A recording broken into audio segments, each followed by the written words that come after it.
गुरुचरित्राविषयी माहिती. श्री सरस्वती गंगाधर विरचित श्री गुरुचरित्र हा अत्यंत प्रासादिक रसा ग्रंथ आहे. गुरुसंस्थेचे महात्म्य वर्णन करणारा हा विविध ग्रंथ कालातीत आहे. नामधारकाच्या प्रश्नाचे निमित्त करून सिद्धांनी त्रिमूर्ती दत्ताची अवतार कथा, अवरीश कथा, धौम्य ऋषींची कथा इत्यादी पौराणिक कथांचे वर्णन जरी केले तरी गुरुचरित्राचा मुख्य विषय श्री नरसिंह सरस्वती यांचे अलौकिक अवतारी चरित्र सांगणे हा आहे. श्री दत्तात्रेय, श्री पादवल्लभ, श्री वल्लभ आणि श्री नरसिंह सरस्वती ह्या तीन अवतारी पुरुषोत्तमाचे अवतार कार्य ह्या अपूर्व व विविध चरित्र ग्रंथात प्रकट झालेले आहे. गुरुचरित्राच्या पहिल्या 9 अध्यायात श्रीपाद श्री वल्लभांचे अवतार कार्य प्रकट झालेले आहे. तर 10व्या अध्यायात त्यांच्या निर्गुण अस्तित्वाचे वर्णन करून नंतर 11व्या अध्यायापासून श्री नरसिंह सरस्वतीचे अवतार कार्य विस्ताराने शेवटपर्यंत प्रकट झालेले आहे. खरे सांगायचे तर 11व्या अध्यायापासूनच ह्या अद्वितीय गुरुचरित्राला प्रारंभ होतो. दत्त संप्रदायांचे तत्त्वज्ञान आणि आचारधर्म यांचे सखोल विवरण करणारा हा एक अद्भुत ग्रंथ आहे. दत्त संप्रदायात गुरुचरित्र वेद म्हणून मान्यता पावली आहे.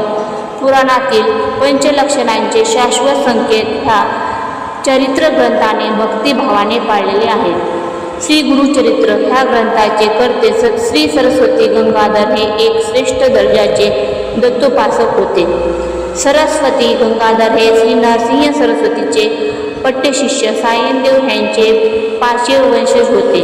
नरसिंह सरस्वतीच्या अवतार कार्याची समाप्ती झाल्यानंतर सुमारे 100 वर्षांनी म्हणजे शके 1450 इसवी सन 1528 ह्या दरम्यान गुरुचरित्र प्रकट झाले. ग्रंथाच्या आरंभी सरस्वती गंगाधरांनी आपली जी पूर्व परंपरा सांगितली त्यावरून श्री सरस्वती गंगाधर हे अपस्तंभ शाखेचे कौंडव्यगोजी ब्राह्मण होते. साखरे हे त्यांचे आडनाव. त्यांच्या आईचे नाव चंपा. आश्वलावन शाखेच्या काश्यप गोत्रातील चौंडेश्वर नावाच्या साधुपुरुषाची ती मुलगी होती. श्री दत्ताचे वर्णन करताना नाथ म्हणतात की दत्त वसे औदुंबरी, त्रिशूळ डमरू जटाधारी, कामधेनू आणि श्वान उभे शोभती समान, गोदातीरी नित्यवस्ती, अंगी चर्चिली विभूती, काखे माझी शोभे धोळी, अर्धचंद्र वसे भाळे. दत्तात्रेयाचा निवास नेहमी औदुंबराखाली असतो. दत्त भक्तांची तशी श्रद्धा आहे म्हणून सर्व दत्त भक्त औदुंबर तळी बसून शुद्ध भावनेने श्री गुरुचरित्राचे सतत पारायण करतात. आपल्या मनात ज्या इच्छा आहेत त्या दत्तात्रेयांना अंतःकरणापासून सांगून गुरुचरित्राचे नित्य पारायण केले.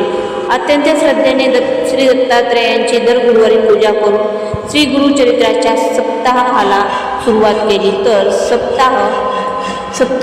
सप्तमीच्या क्षणाला प्रचिती आल्याशिवाय राहत नाही. एक लक्षात घ्या, गुरु महात्म्य सांगणारा उपासना मागचे श्रद्धेय